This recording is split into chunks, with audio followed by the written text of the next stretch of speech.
Bem, amados, não sei se vocês perceberam, então logo nós chegamos aqui no estudo do Apocalipse, aqui por volta do capítulo 8, ou a partir do capítulo 8 em diante, ou melhor, a partir do capítulo 9, né?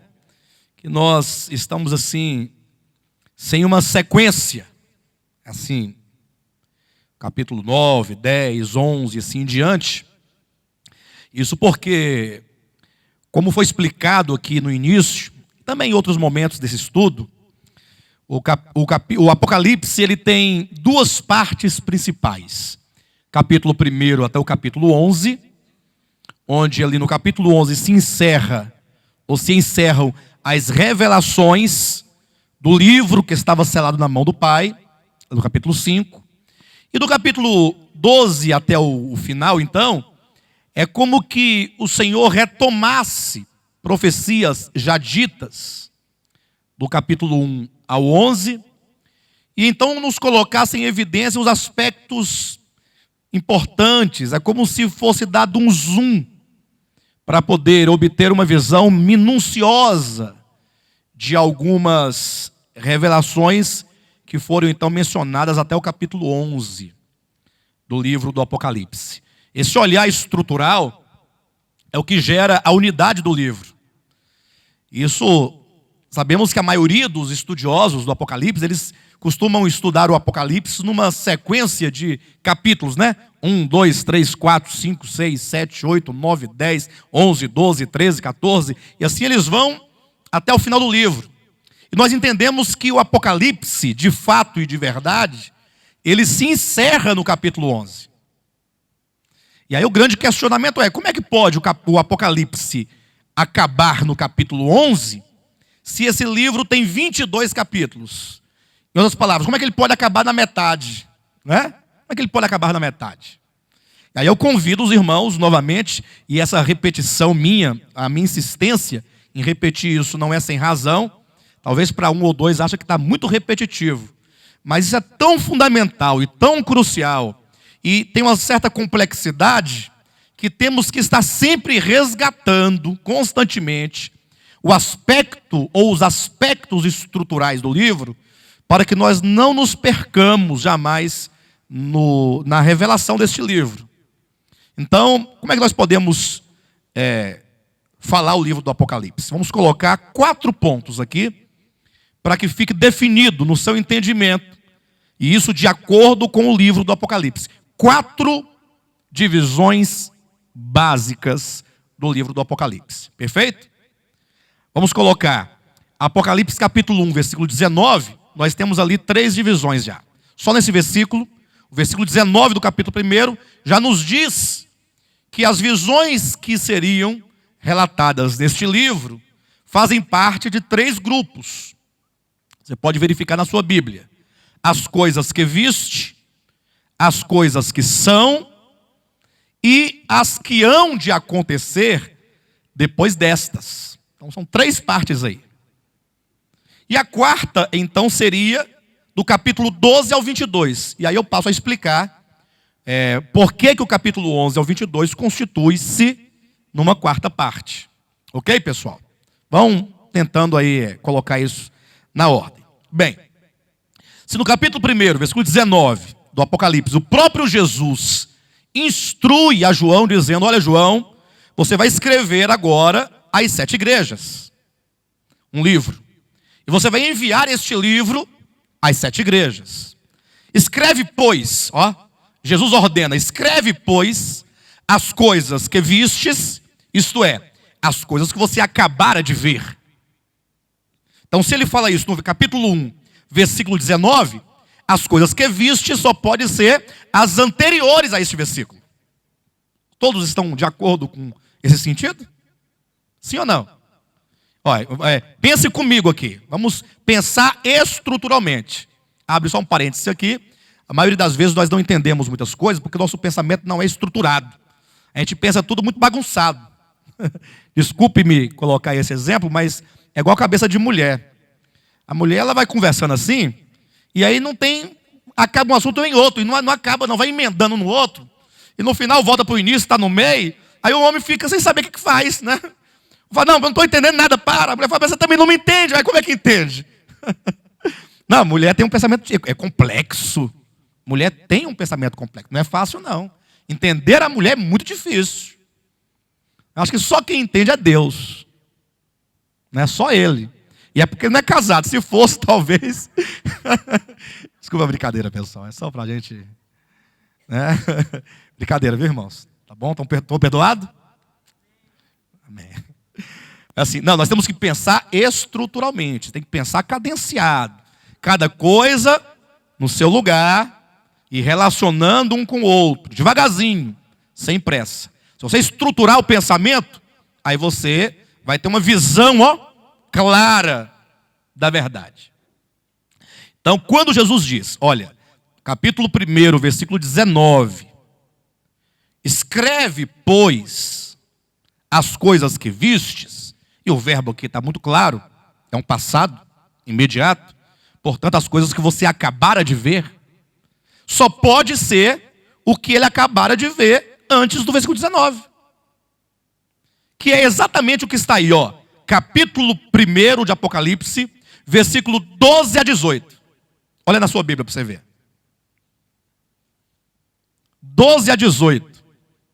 Por que 12 a 18? Porque no 12 fala assim, voltei-me para ver quem falava comigo. Não está assim na sua Bíblia? E voltando vi. Pronto. Aí ele vai narrar o que ele viu.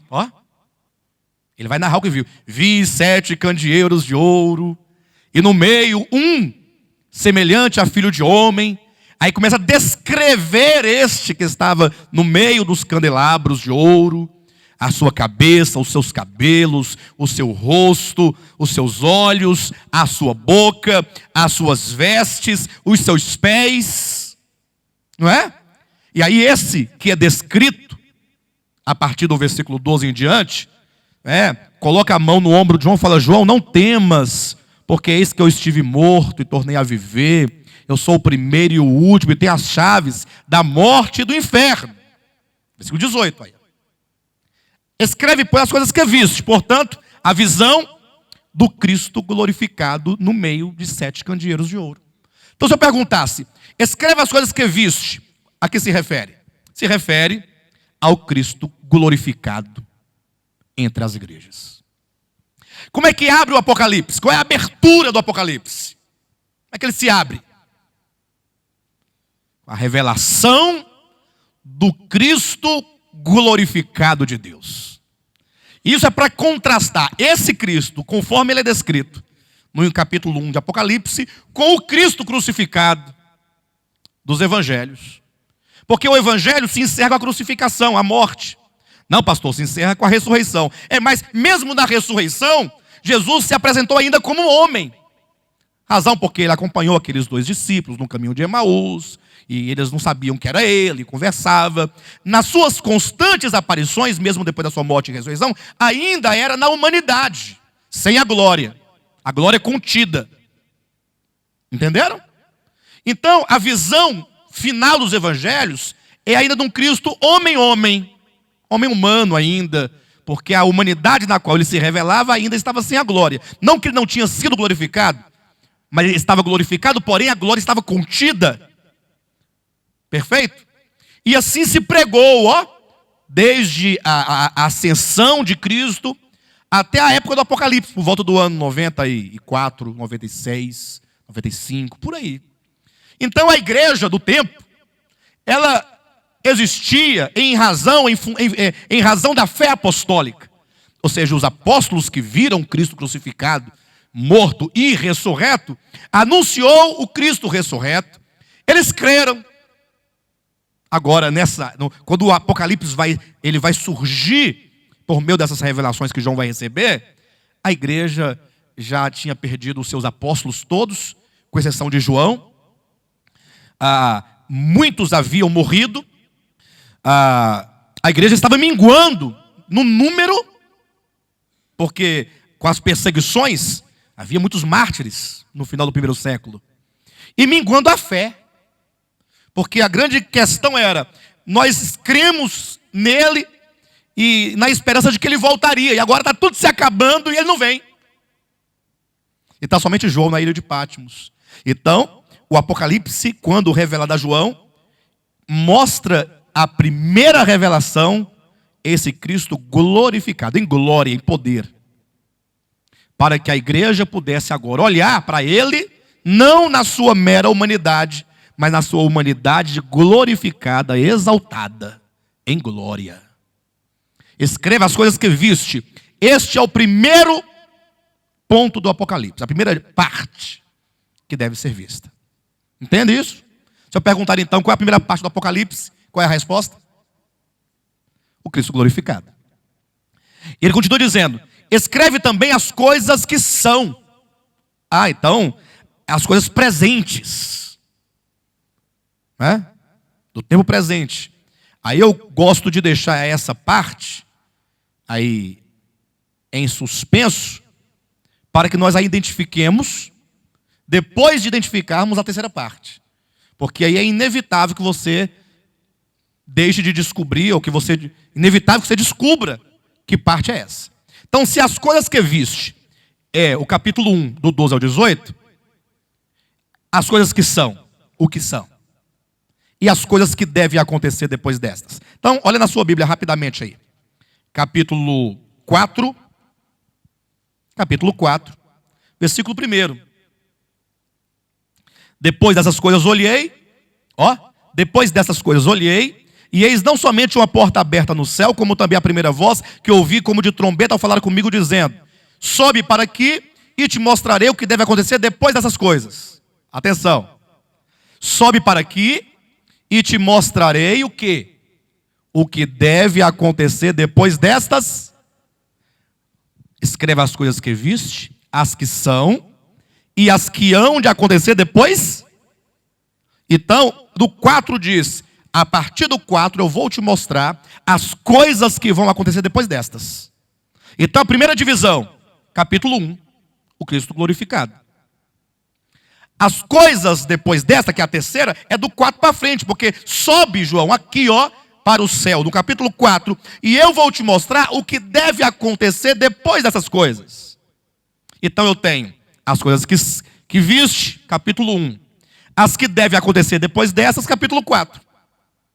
E o que é as coisas que são? Ficou entre o 1 e o 4.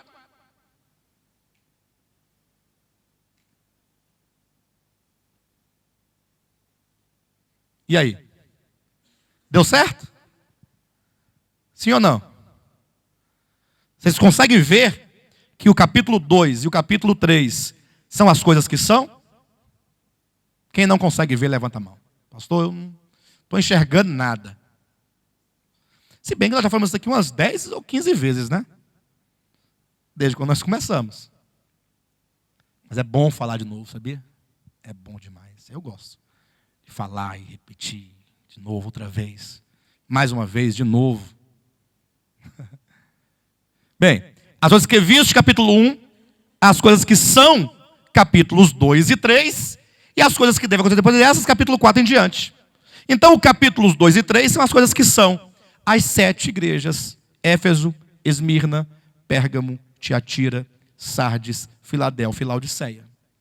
Tanto é, se você ler essas 7 cartas, nesses 2 capítulos, vai observar que todos os verbos, a maioria dos verbos, aqui falam das coisas presentes, as coisas que são. Conheço as tuas obras, que não és frio nem quente, né?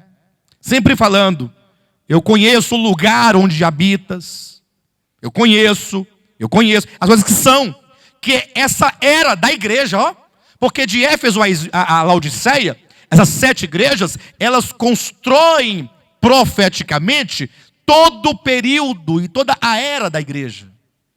A igreja de Éfeso, a igreja do 1º século. Esmirna, 2º século, as perseguições. Pérgamo, olha como é interessante. Aí você vai para a história. Aí na história, você vai ver. 1º século, Éfeso. Como é que era a igreja do 1º século? Era zelosa? Muitas obras, muita atividade. Eles tinham toda uma ortodoxia, né? A ponto de colocar à prova o que se diziam apóstolos não eram. É verdade. Então, toda uma igreja cheia de atividade. Porém, uma igreja que, devido ao seu muito labor, perdera o primeiro amor. Ou abandonara, melhor dizendo. 2º século, Esmirna. são as perseguições, as 10 grandes perseguições que o Império Romano fez contra a igreja. Isso é história, está na história, não tem como você negar esses fatos. Aí vem Pérgamo, a terceira igreja, é o terceiro período. E aí é incrível, porque Pérgamo quer dizer caminho num casamento. Caminho, gamo, casamento. É gamo de poligamia, polígamo, tá vendo? Casamento. Então essa terceira igreja, Pérgamo, fala do terceiro século, quando a igreja se casou, ó, casamento. Se casou com o mundo. Se casou com Roma, com o paganismo. Aí começa uma decadência que vai se concretizar cabalmente em Tiatira, que quer dizer exatamente o quê? Sacrifício. Aí vem a igreja romana, caída, apóstata, 1000 anos de trevas, até Sardes, que é reforma. Sardes quer dizer reforma, reforma protestante. Filadélfia, o amor fraternal, quando os irmãos são movidos a levar o evangelho ao mundo inteiro. Aí vai surgir a imprensa, vai surgir as muitas traduções da escritura, e os missionários invadindo o mundo, ó, levando aos lugares mais remotos e distantes, a outros mundos. Porque uma coisa é o mundo romano antigo, outra coisa é o mundo agora da América, América do Sul, Brasil, e aí vai, ó, se expandindo até que isso se esfria e entra no século XIX, XX e XXI, Laodiceia, essa igreja que pensa que é rica, e só que ela não pensa que é rica porque ela é doida, não, ela está certa. Ela é rica de dinheiro, muito dinheiro. Tanto é que a Rede Globo não pode mais ficar sem os evangélicos lá nos programas. Não tem jeito mais. Tem que ceder. Porque senão, se a Rede Globo não trouxer para si o meio gospel, eles vão perder para a Rede Record de televisão. Então, como é uma briga pela audiência, pelo espaço, pelo poder, então eles são obrigados, ó, porque eles resistiram por muito tempo. E tem mais. Logo, logo vai entrar programas evangélicos no SBT. Anota isso aí na agendinha. Depois na Globo vai entrar programa evangélico, porque é dinheiro. E não somente dinheiro que se injeta, mas público que assiste. Então eles vão ter que se render, porque o negócio é o dinheiro que move. Não é isso? Então isso é o quê? Isso é Laodiceia. Quando a igreja ela é rica. Só que o texto diz que ela pensa que é rica, mas ela é rica em dinheiro, só que ela é miserável, pobre, cega e nua, como seus líderes, os anjos da igreja, em questão de riqueza de Cristo, justiça, visão espiritual. É o nosso tempo de hoje. Então, as 7 igrejas, portanto, constroem esse período da igreja, ó, todo ele. Nós estamos, então, exatamente em Laodiceia, último período. As coisas que são. Essa é a segunda parte do Apocalipse. Pastor, então quer dizer que se nós estamos na última igreja, os eventos aqui profetizados do Apocalipse só ocorreram até a igreja de Laodiceia? Sim. O Apocalipse ele não se cumpriu na sua maior parte. Estamos no seu cumprimento no capítulo 3, versículo 20. Eis que eu estou à porta e bato. Se alguém ouvir a minha voz e abrir a porta, entrarei em sua casa e cearei com ele e comigo. Estamos nesse tempo. O tempo de hoje, em relação à igreja, é: o Senhor bate à porta do seu coração. Do meu coração. Nós já abrimos o coração e já entramos há muito tempo. Eu sou convertido tem 20 e tantos anos. Não, mas não é se converter no sentido do início da vida cristã, mas é de sofrer um profundo arrependimento, mudança de conceitos, mudança de valores, mudança de pensamento, voltar-se à Escritura, voltar-se a Cristo, que é o cerne da Escritura, para viver uma vida cristã adequada, não de acordo com o curso deste mundo. Haja vista que o mundo, a pessoa só vê o mundo como sendo a pinga, a maconha, o estupro, essas coisas, esse aspecto pecaminoso do mundo. Mas o mundo, ele tem esse aspecto pecaminoso? Tem. Que é representado no Antigo Testamento pela Síria, que era um dos inimigos de Israel. Mas também tem o aspecto o quê? Econômico, representado pelo Egito, lá no Antigo Testamento, um outro inimigo de Israel. Que é esse aspecto da subsistência, né? Do ter, do possuir, do adquirir. Esse espírito de Caim de confiar no seu próprio braço, de que ele vai plantar e ele vai garantir a sua subsistência. Não é isso? Mas também tem o terceiro aspecto, que é de Babilônia, o terceiro amigo de Israel, que é o aspecto religioso.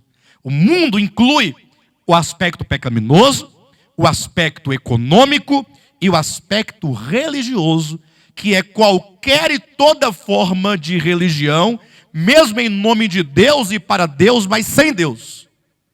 Por quê? Se é para Deus, como pode ser sem Ele? É o homem servindo a Deus pelos seus meios próprios, ou servir a Deus com mãos humanas. E Deus não é servido por mãos humanas. Atos capítulo 17, versículo 25. Não está escrito isso? Devemos servi-lo em espírito e em verdade.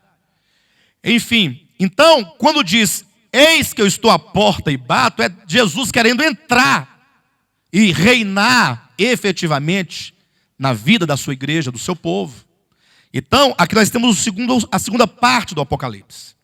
Aí começa o capítulo 4. Agora eu vou te mostrar as coisas que devem acontecer depois destas. Isto é, depois da era da igreja. Então, acabando a era da igreja, não acabou ainda. Estamos nela. Findando-se, portanto, o período dos gentios. Estamos pertinho disso. Aí vão começar as coisas que depois da era da igreja devem acontecer. Portanto, o nosso olhar está voltado agora para as coisas que vão acontecer logo. Rapidamente a era da igreja acaba e aí temos que estar de olho nessas coisas futuras. Essas coisas futuras que ele vai revelar, se você ler o capítulo 4 e o 5, estão escritas num livro. Capítulo 5, Deus o Pai assentado no trono, tendo na mão um livro escrito por dentro e por fora. Essas coisas futuras estão neste livro, que nós chamamos, a partir desse entendimento da escritora, nós colocamos um nome nesse livro, embora você não vai encontrar esse nome escrito aqui, nós chamamos o livro da economia escatológica de Deus. O livro está aqui. Da economia quer dizer o plano divino, como ele construiu todo um arranjo de coisas futuras, escatológico. Então como é que Deus vai cumprir esse tempo final da história? Como é que será? Quais são os eventos, os juízos, as manifestações? Como é que vai se dar isso? Então, está nesse livro, da economia, do plano, do projeto escatológico dessas coisas futuras. E aí, no capítulo 6, o Senhor, portanto, começa a abrir os selos. Primeiro, segundo, terceiro, quarto, quinto, sexto, sétimo selo. O sétimo selo está onde? Capítulo 11. Aí eu pergunto para vocês todos agora. Quantos selos tem esse livro?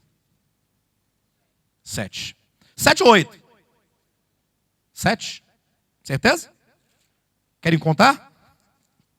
Não precisa, né? São 7 selos. Tá.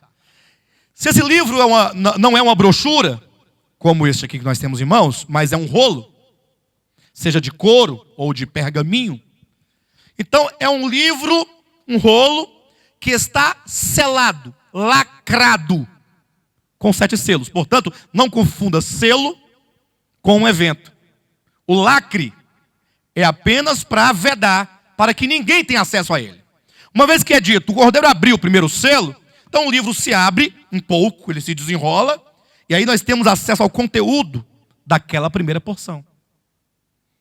Quando se abrir os 7 selos, o livro estará todo aberto. Teremos, portanto, chegado ao seu fim. Quando você ler no capítulo 11, versículo 15, o sétimo selo, ou melhor, capítulo 8, né? Desculpe-me, tá, amados? Capítulo 8. O sétimo selo, tá vendo aí? Aí quando abre o sétimo selo, é dito que há neste 7 anjos com 7 trombetas, né? É o conteúdo dos 7 selos, do sétimo selo. Aí depois de tocar as trombetas, chegamos na última trombeta, portanto, no final do sétimo selo.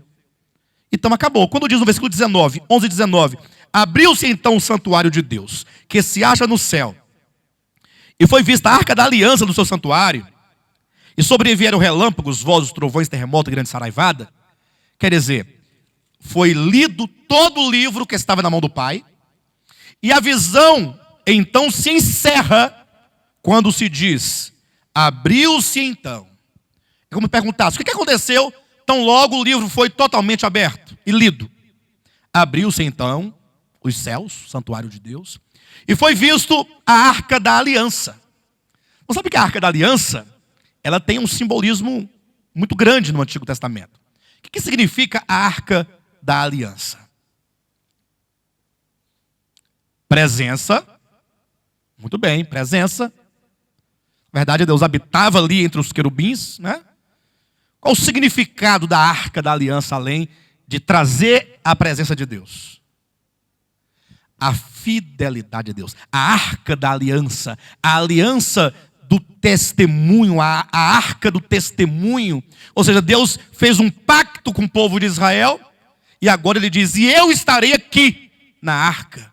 E a minha presença é a garantia do cumprimento pleno desta aliança. Portanto, a Arca da Aliança se torna símbolo de fidelidade.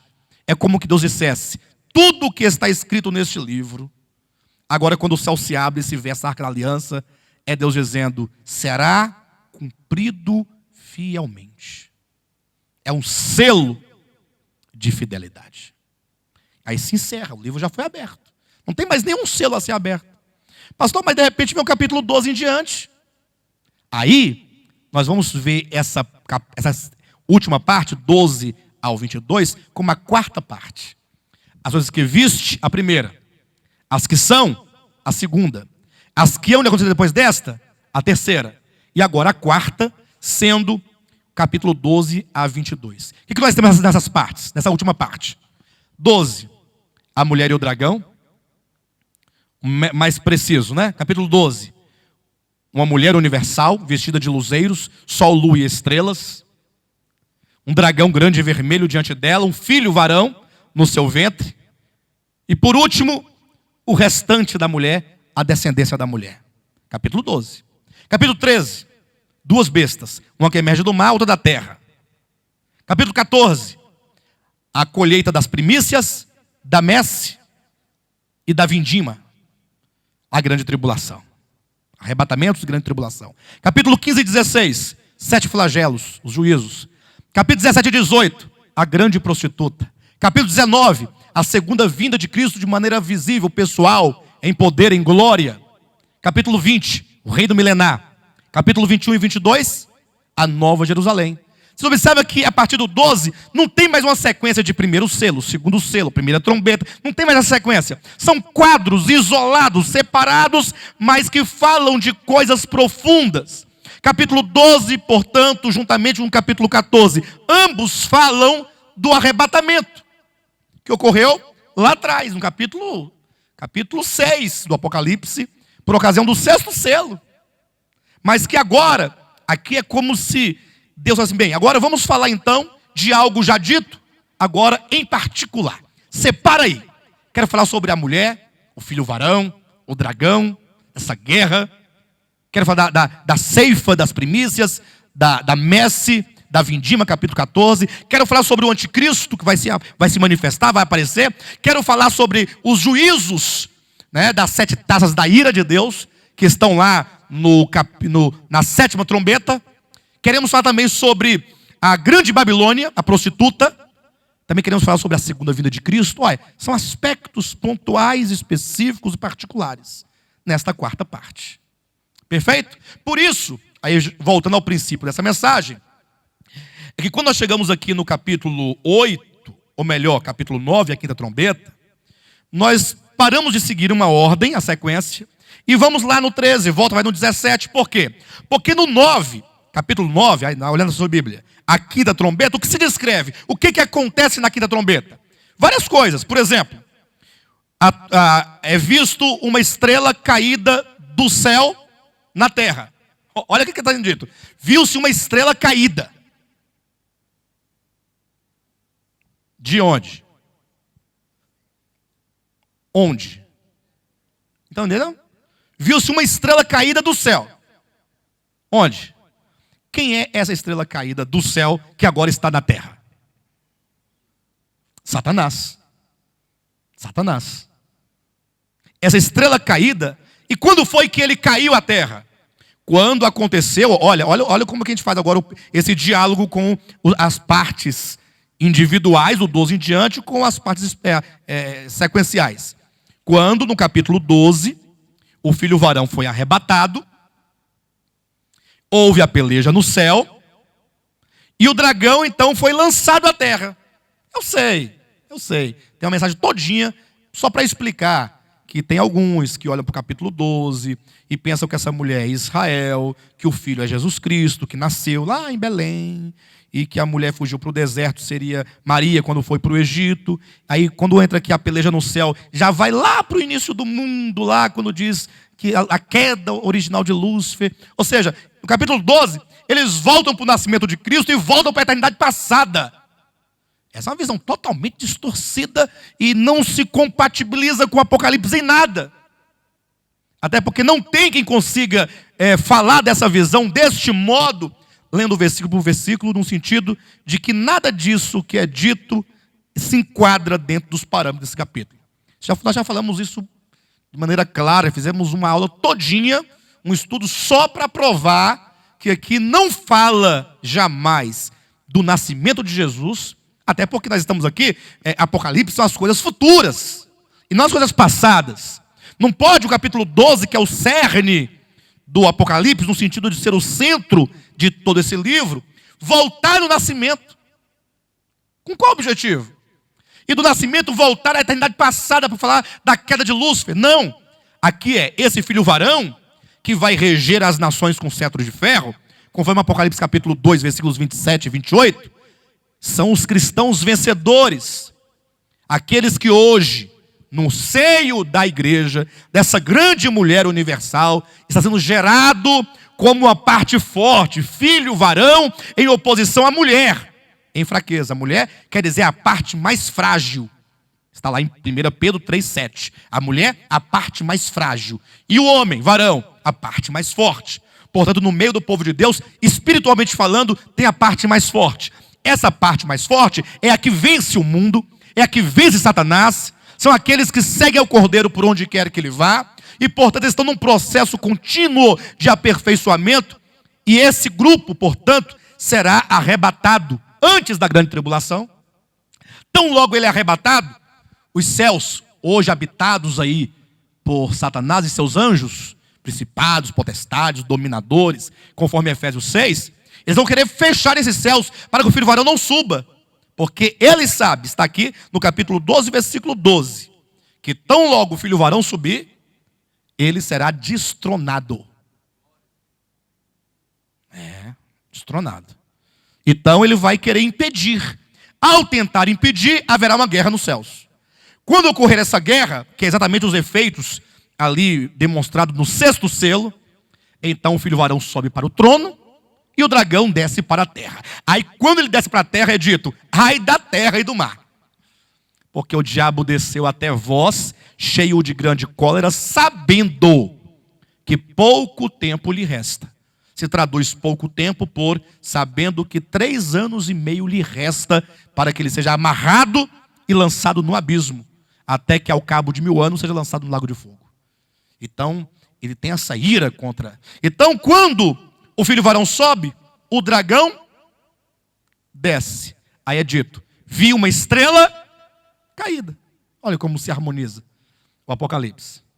Aí quando o dragão desce, o que ele faz? Olha o capítulo 12, quando ele desce. 12 e 18. E se pôs em pé sobre a areia do mar. O dragão desce e ele se põe em pé sobre a areia do mar. 12 e 18. Aquela velha história, né? Tem Bíblia que não tem. É verdade.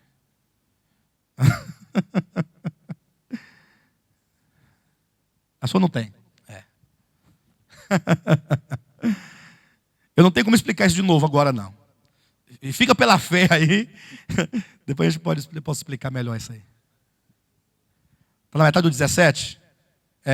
Aí esse que vem na metade do 17 cria um probleminha. Porque me parece que essa que vem na 17 vai dar a entender que quem se põe na areia do mar é João, né?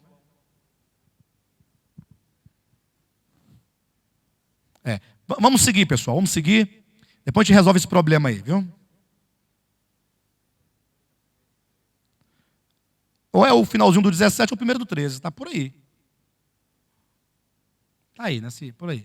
Depois a gente explica direitinho, mas nós já discutimos bastante aqui. Vamos seguir, se a gente não consegue avançar. Estou tentando chegar lá no 13. Então logo o dragão desce, se põe em pé sobre a areia do mar. Por isso que é dito no capítulo 9, quando viu-se na terra uma estrela caída, é dito que a essa estrela caída, que é o diabo, o dragão do capítulo 12, é dada a chave do poço do abismo. Então é por isso que quando ele abre o poço do abismo, sai do abismo, lá na quinta trombeta, um tanto de demônios, espíritos malignos que vai saindo, parecidos com gafanhotos, como diz lá o capítulo 9. E aqui no capítulo 12, ao se pôr o dragão diante do mar, capítulo 13, logo emerge do mar a besta. Então, quando você reunir as ideias da quinta trombeta, a estrela caída abrindo o poço, é o mesmo que o dragão em pé diante do mar, tirando do mar, do abismo, a besta que emerge.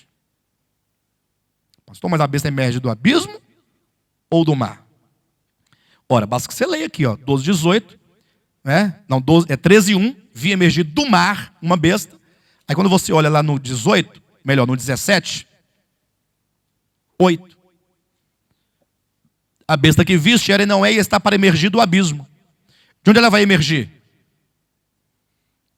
Do abismo. Capítulo 17, versículo 8, ela vem do abismo. E 13, 1, ela emerge de onde? Ela emerge do mal do abismo.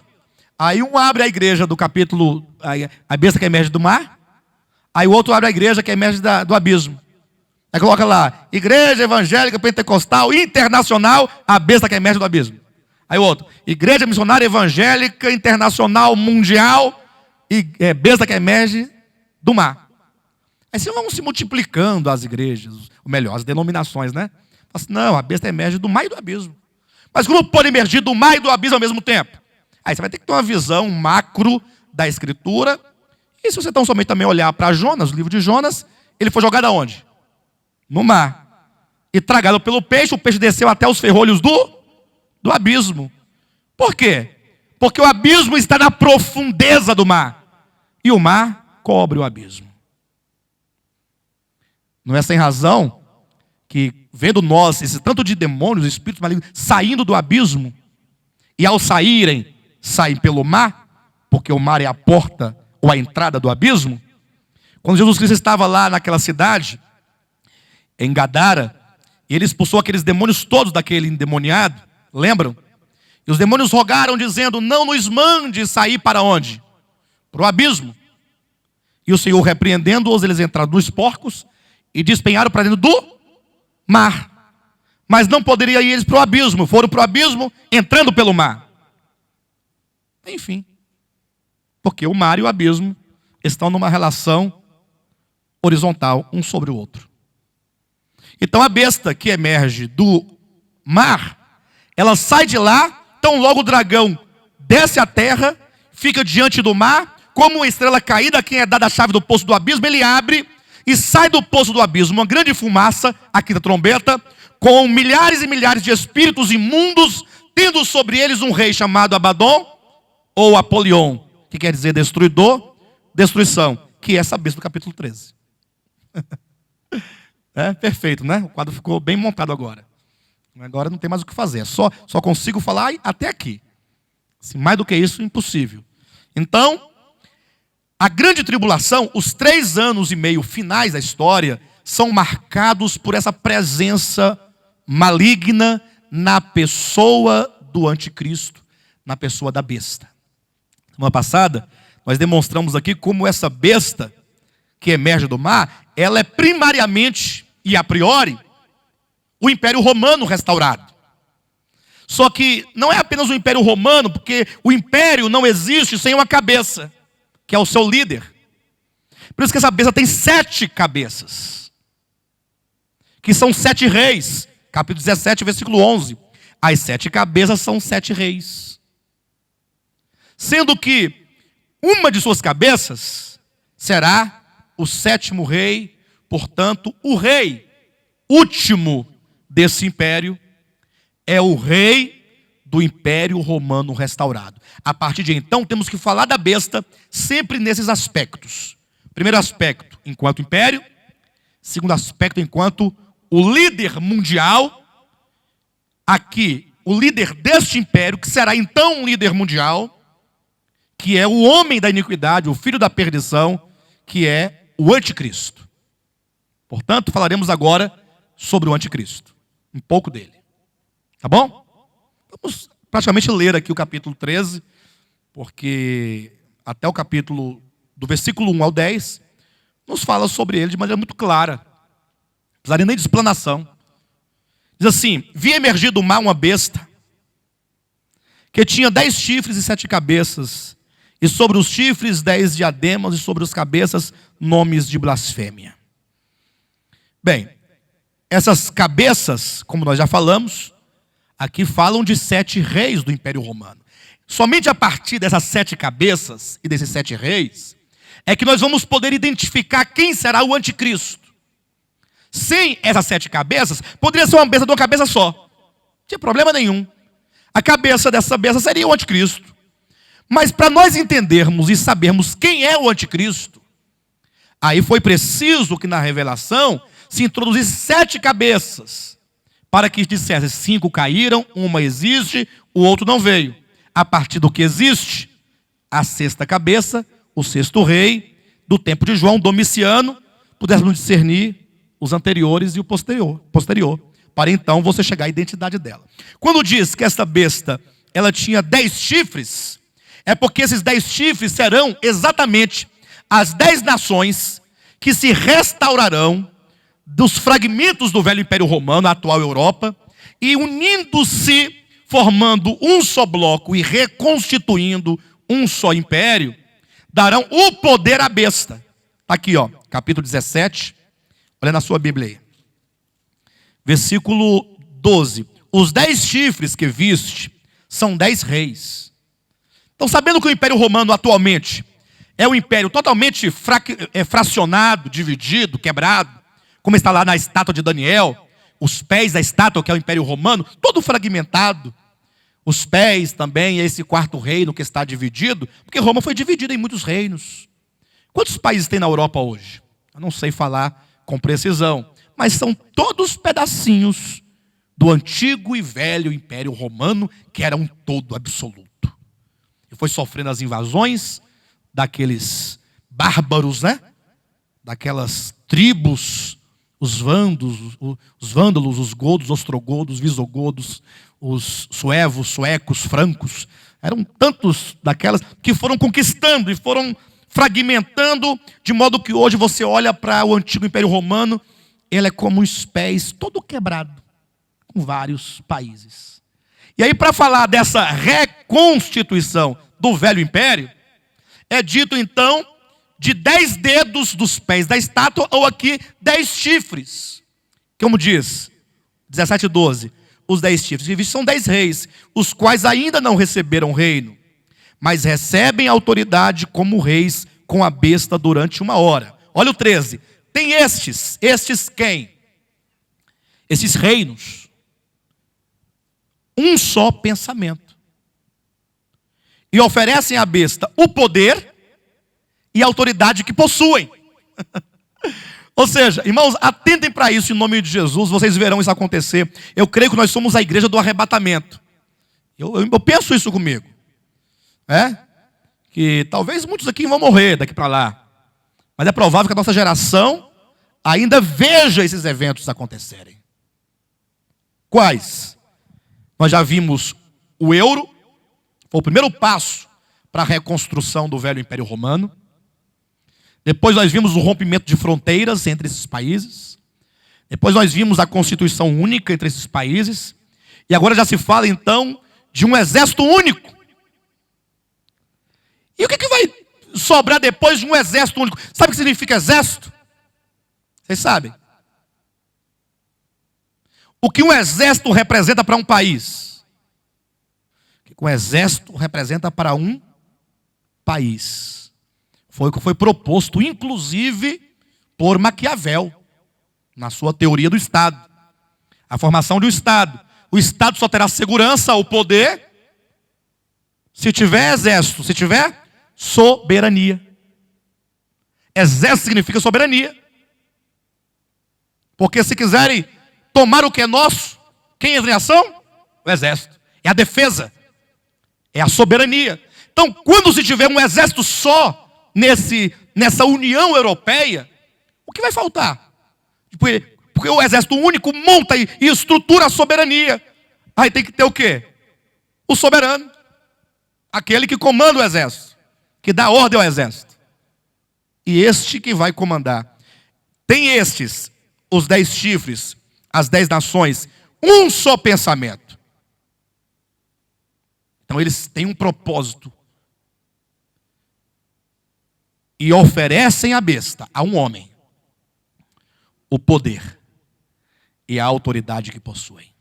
Quando diz oferecem à besta, exatamente falando deste homem, que é o cavaleiro do cavalo branco, do primeiro selo, é dito, foi-lhe dada uma, lembram?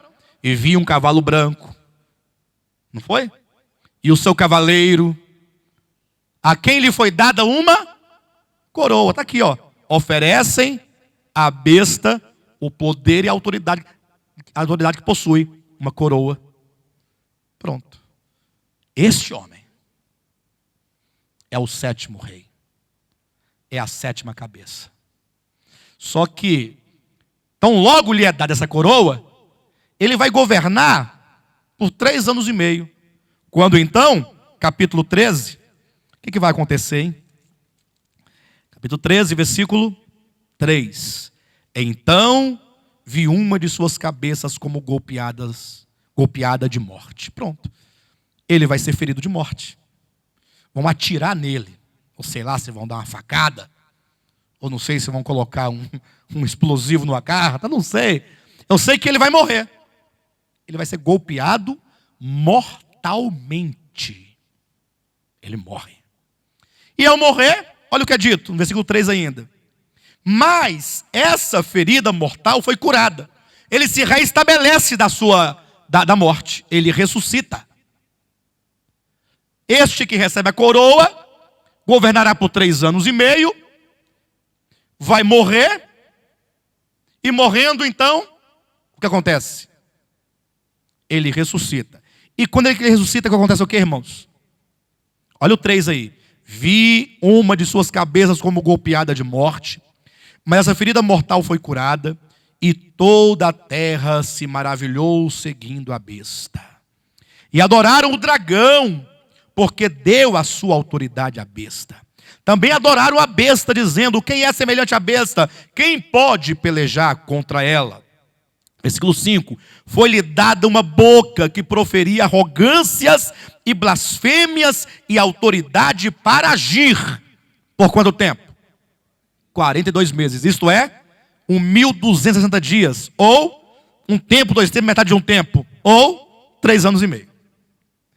Então veja, a besta surge com o poder, morre e ressuscita. Na sua ressurreição, começa todo um processo de arrogância, de blasfêmia e de ação contra os santos por 3 anos e meio.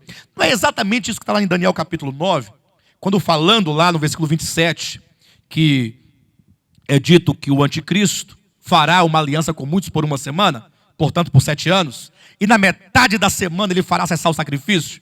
Então na metade da semana ele morre, e ao ressuscitar, é nessa volta e ressurreição, que ele quebra a aliança com muitos por 1 semana, e aí começa, como diz, pela asa das abominações virá o assolador.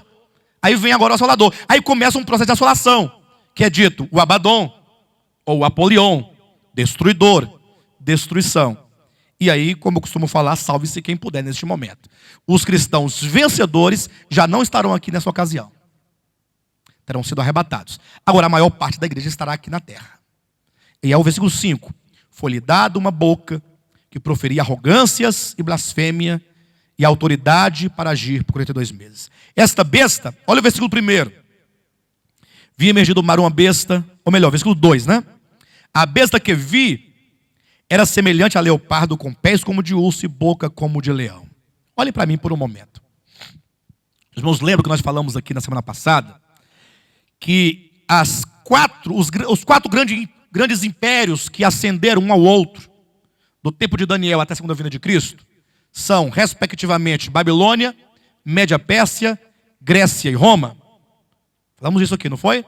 E que lá, no capítulo 7 de Daniel, esses impérios são representados por um leão, por um urso, por um leopardo e por uma besta. Agora, olhe para o capítulo 13. Essa besta, que é o quarto animal, essa besta do capítulo 13, que é esse quarto animal do capítulo 7 de Daniel, ela é semelhante a leopardo, tem pés como de urso e boca de leão.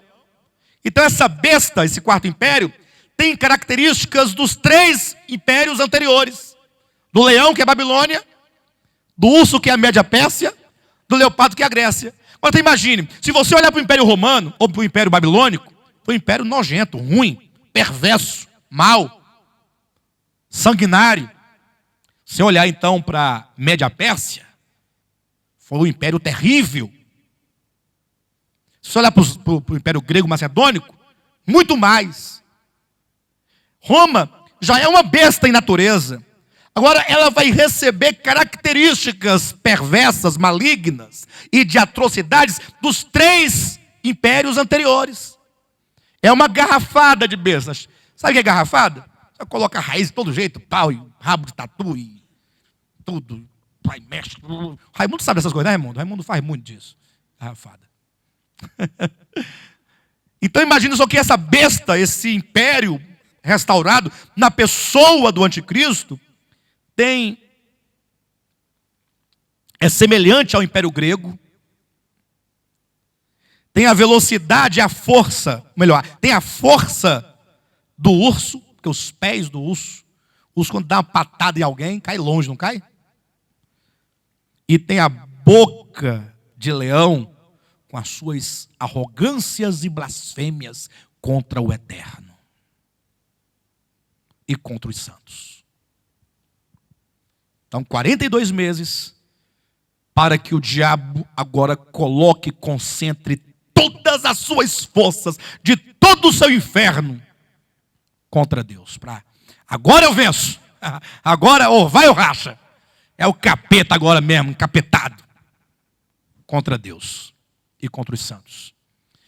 Saiba de uma coisa, hoje o diabo olha para um crente sem futuro, um crente desmantelado, ao que a Bíblia chama de servo inútil, servo negligente, servo mau. Não tem lá? Servo mau, servo inútil, servo não sei o quê. Um tanto de servo virgem imprudente, né? Aquele que esconde o talento. Todos aqueles. Então, esses crentes desmantelados. Hoje o diabo olha, ele não está nem aí para esses crentes. Nem.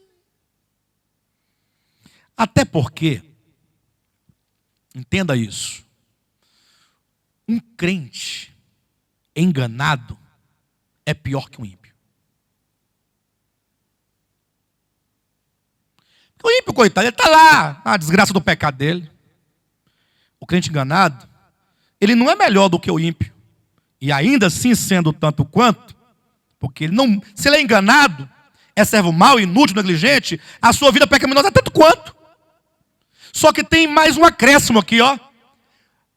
O seu engano religioso luta contra Deus. Portanto, é pior. Por isso que o dragão está aqui diante da mulher, ó, no Manás.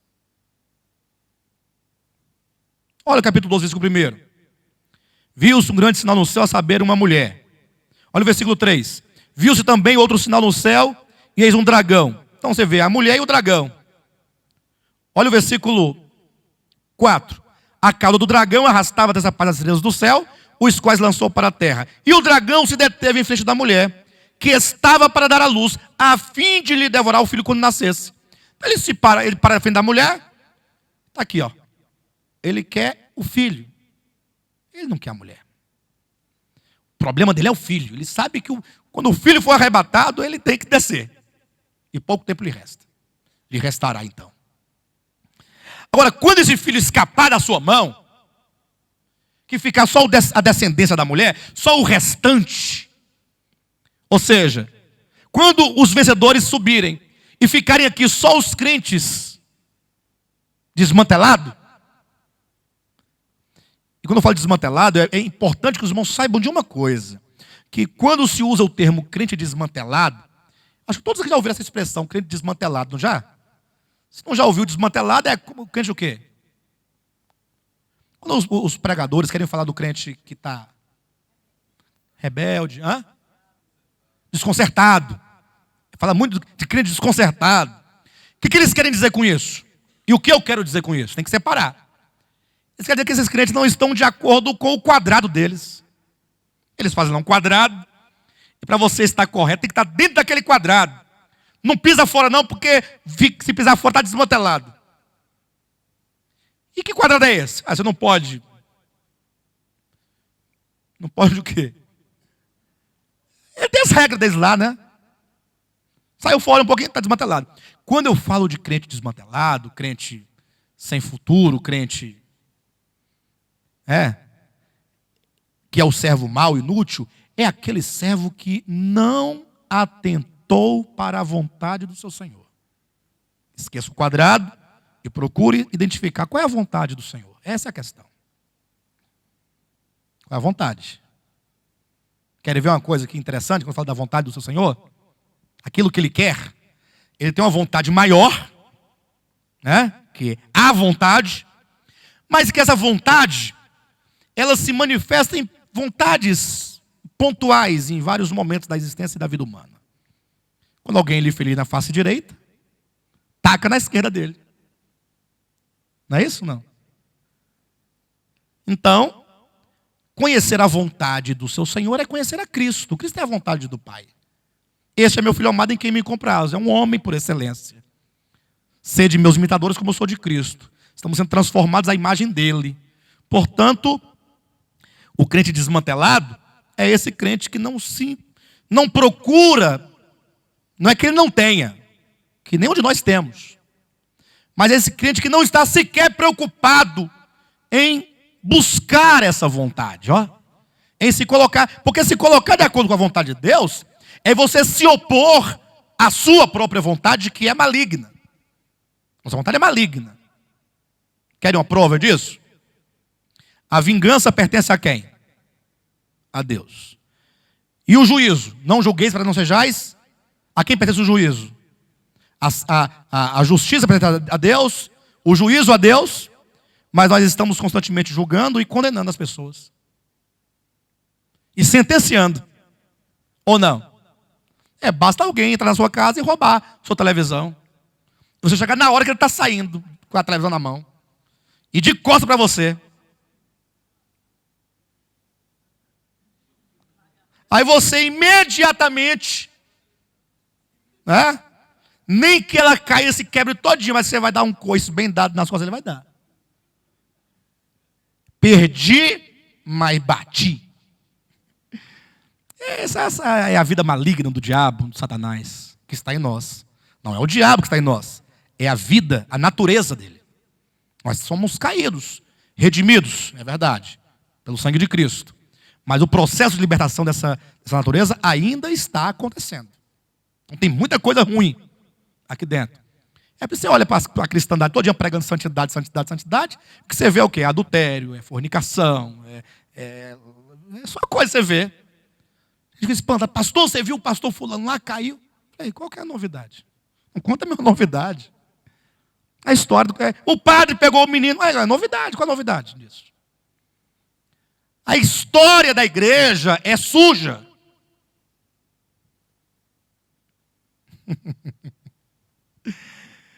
O indivíduo se espanta, né? Rapaz, eu virei crente, cheguei lá, estava pior que no mundo. Já ouviram isso? Cheguei lá, achava que todo mundo era santo, chegou lá, tá bagaceira, está feita. Bem, mas voltando ao ponto. Quando o filho varão subir, que o dragão, na pessoa desse anticristo, com todas essas características dos impérios anteriores, cheio de maldade, de perversidade, de força, de tudo dos anteriores, tudo nele, aqui, esse diabo endiabado, endemoniado, que ele vê que o filho varão já foi, e que só resta 3 anos e meio para ele ir para o abismo, ele olhar para você que ficou, aí você vai ver, varão. Aí você vai ver. Não, aí você vai ver. Porque hoje ele está quieto. O crente desmantelado não bota medo nele. Não quer saber do crente desmantelado. O crente desmantelado está a serviço dele, na verdade. Ele está gostando. Ele tem parceria com crente desmantelado, com igreja desmantelada. Aí ele está enganando o povo, está a serviço dele. A igreja cuja agenda é a campanha para tomar o dinheiro do povo em troca de uma vela, de um coador, de uma meia, de um óleo, de uma flor, está a serviço do capeta. Deles quem? Deles quem? A dos desmantelados? Tem que ter misericórdia, sem dúvida. Misericórdia. Lógico. Compaixão. Isso, orar por ele, tentar levantá-lo. É grave, muito grave. Tem que olhar para o desmantelado e ter pena dele. Essa é a verdade, ter pena. O que nós estamos falando aqui? Que o desmantelado que ficar, rapidinho ele se endireita. Tudo que ele nunca fez, ele fará. Fica tranquilo. Mas eu estou preocupado que é tanto engano, tanta igreja. Não se preocupa, meu irmão. Essa obra não é nossa. Deus tem uma economia, ele vai cumprir. Todo engano. Porque toda a motivação do engano no meio cristão, nessa época será tirado. Que é o feijão. É o cascalho. Ser tirado. Porque nessa época ninguém vai poder comprar ou vender. Ou seja, esse comércio, esse mercantilismo, não vai existir se não for mediante o selo da besta. E aí que está o detalhe. Todos cujos nomes estão no livro da vida, ou seja, todo crente hoje enganado, se o seu nome está no livro da vida, portanto ele é um filho de Deus, ainda que enganado, ainda que desmantelado, ele vai se despertar nessa ocasião e ele não vai receber o selo da besta. Por obra divina, tá? É graça divina que não lhe permitirá receber. Aí ele se desperta. Aí ele fará então, nesse tempo final, o que os vencedores fizeram no tempo de graça e de bonança, como os dias de hoje. Só que lá intensificado, é só 3 anos e meio para fazer o que ele podia ter feito na vida toda dele. E aí então, o trem vai ficar feio. Capítulo 13, versículo 6. E abriu a boca em blasfêmias contra Deus, para lhe difamar o nome, e difamar o tabernáculo, a saber, os que habitam o céu, no céu. Irmão, só um detalhe aqui, me respondam algo aqui. Como é que começou a história de Deus lá no início, hein? Tendo ele criado tudo, céus e terra, anjos, arcanjos, querubins, serafins, principados, potestades, tudo em perfeita harmonia. Estava tudo bem, os anjos cantando. Glória, glória, aleluia. Reinava a paz no universo. Até que um dia, o que aconteceu?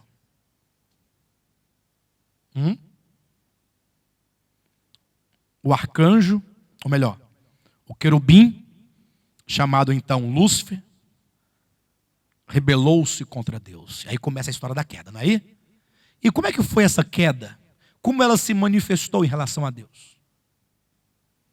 O que o diabo disse acerca de Deus? Como foi que ele conquistou a terça parte dos anjos criados? Como foi que ele falou? Pessoal, sabe que Lúcifer, tratando-se de hierarquia, ele era o primeiro das criaturas e o primeiro abaixo de Deus. Então, entre as criaturas todas, e Deus estava ele. Então, imagina a confiança que todos não tinham nele. Ora, ou não? É o querubim cobridor, aquele que com suas asas, como está lá no símbolo da Arca da Aliança, em cujo centro havia a presença de Deus, aqueles querubins que com suas asas cobriam a glória de Deus. Então o querubim da glória é aquele que cobre o rosto de Deus. É o que vê a Deus cara a cara, face a face. Diferentemente dos outros anjos que estão próximos ao seu trono, que tem 6 asas, com 2 cobrem os pés, por causa do lugar que é santo, com 2 voam, porque seus pés estão cobertos, e com outras 2 cobrem o rosto para não ver a glória. Então imagine que esse vê face a face. Então, todos falavam Deus, Deus. Mas quando não falavam Deus, falava Lúcifer. Porque ele tinha aquela posição, aquele que é o próximo de Deus. O mais próximo. É aquele que fazia a ligação entre céus e terra. Era a escada de então. Quem lê, entenda. Como é que foi que ele começou a seduzir os demais anjos para que eles ficassem do seu lado e não do lado de Deus? Como é que foi? Ele falava assim, olha, Deus é tão bom. É assim que ele falava? Deus é amor. Ele começa com aquelas conversas que vocês já devem conhecer. Tem muitos satanistas, não, tem muitos Lúcifers. Luciferes. No meio do povo de Deus. Tem. É aquele que chega e fica assim, você já viu? Aí começa a semear uma dúvida na sua cabeça. Quando alguém semear uma dúvida, quando alguém chega para você e fala assim, olha, sabe o pastor Alexandre? Não, o pastor fulano. E começa a semear uma dúvida quanto ao caráter, alguma coisa. Sabe o que você deve fazer? Você deve ignorar? Não quero ouvir. Não! É isso? Aí você vai ficar cego para algumas verdades que talvez estejam sendo ditas para se libertar de algo. O que você vai fazer então? É verdade, ele não presta mesmo? É isso? Você fala assim, meu irmão, mas isso é coisa tão séria, tão grave.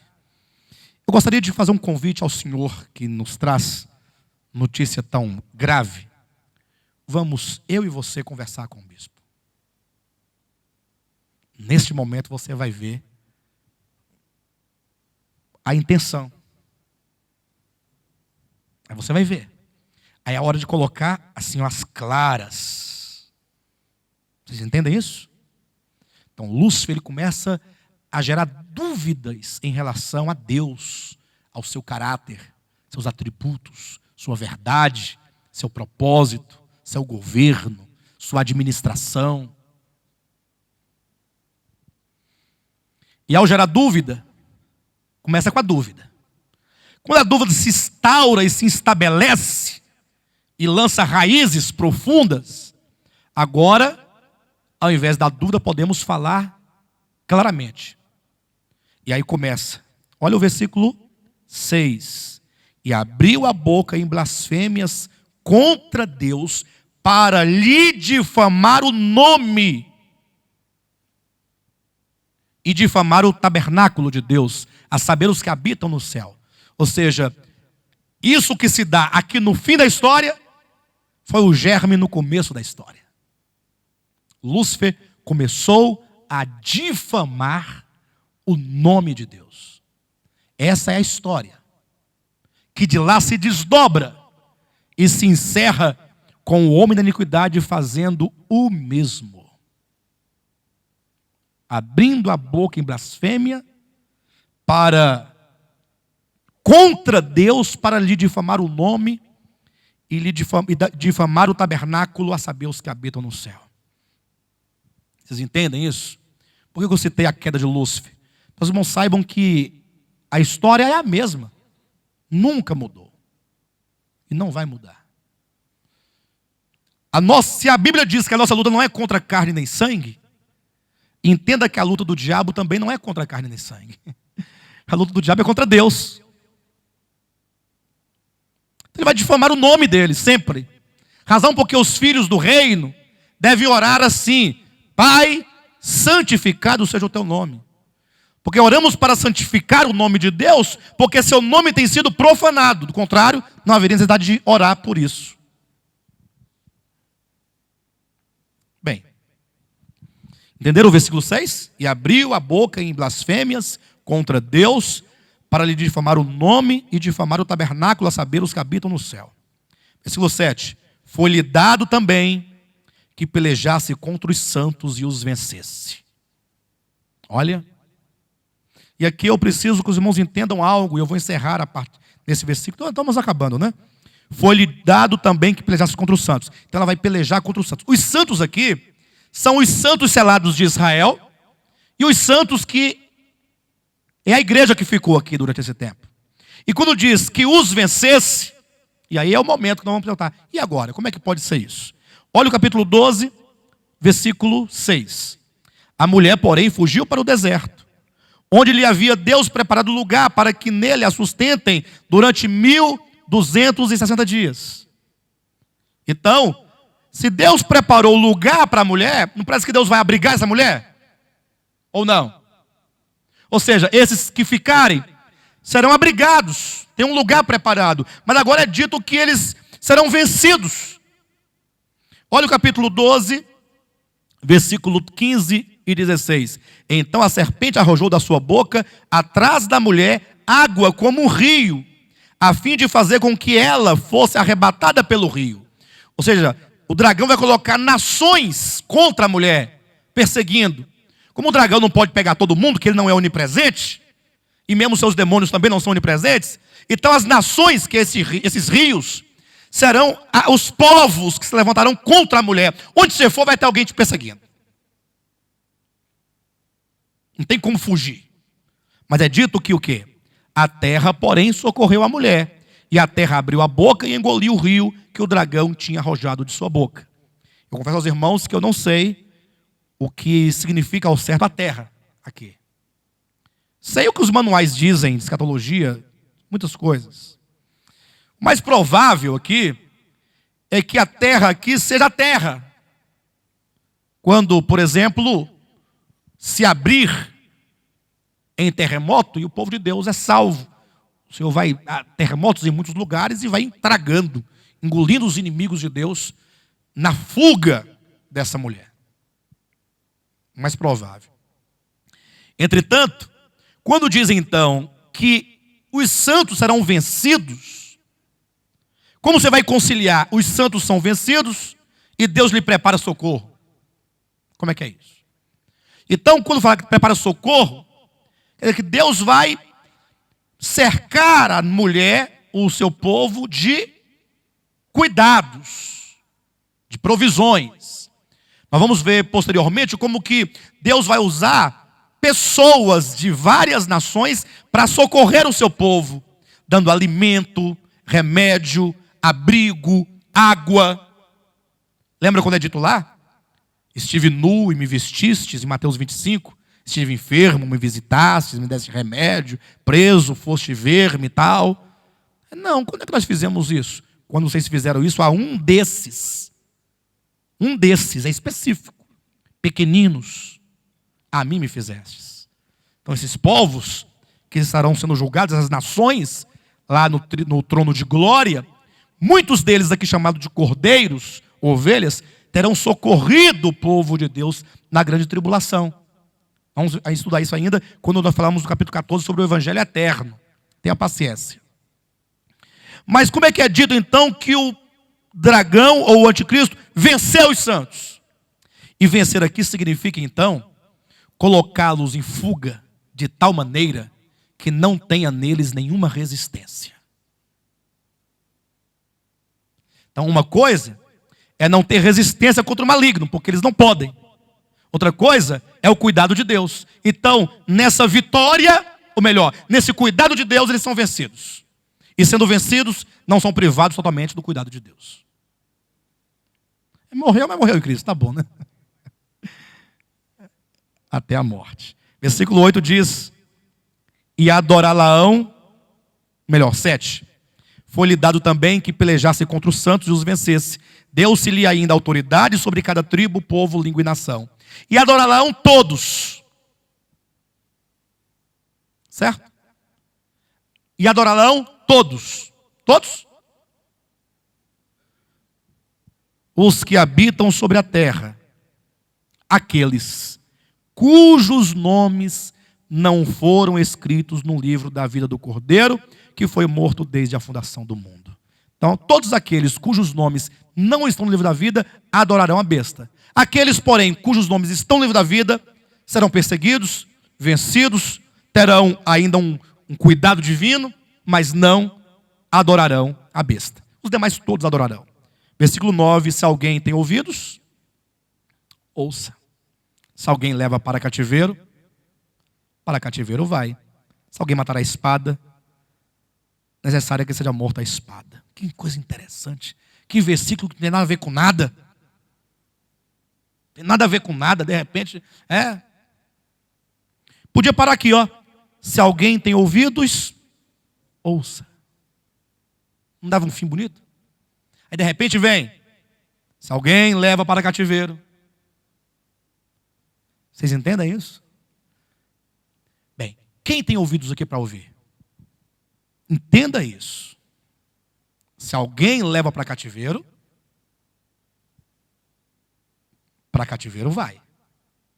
Se alguém ferir a espada, será ferido a espada. Em outras palavras, aquilo que o homem semear, então diz, quem tem ouvidos ouça.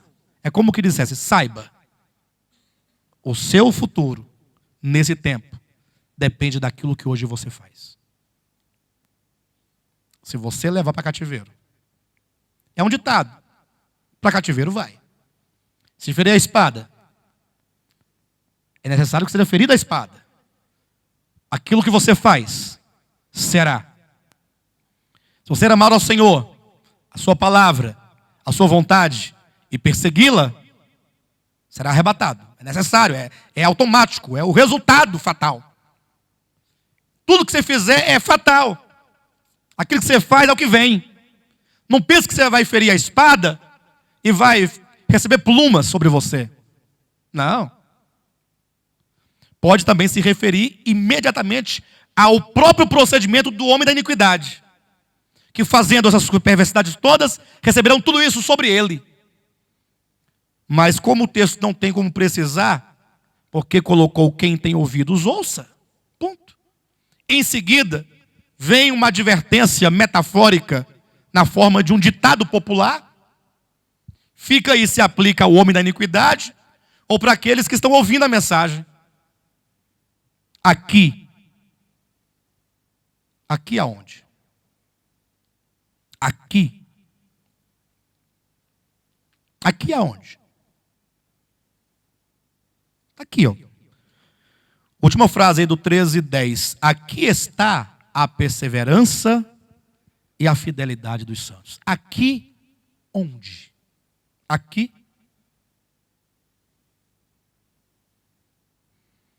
Aqui é um advérbio deítico. Já ouviram falar de advérbio deítico? Em que ele não tem uma referência textual, porque esse aqui se refere a esse tempo. Perfeito? Ao tempo profetizado. Ou podemos falar também aqui, diante disso exposto. Porque foi dito, quem tem ouvidos ouça. Você tem ouvido para ouvir? Pois aqui, é nessa mensagem, nessa verdade aqui. Qual verdade? Dessa batalha. Porque aqui no capítulo 13, nesse homem da iniquidade, você tem a história da rebelião toda aqui, ó. Não pense você que Caim foi um inimigo distante de você. Caim está aqui. Porque este aqui estava lá em Caim, é um só. É o mesmo espírito de rebelião, é a mesma guerra, é a mesma arrogância, é a mesma história. E é nessa história aqui, nesse movimento de guerra contra Deus e a favor dele, é onde se instaura a perseverança e a fidelidade dos santos ao lado de Deus. Amém?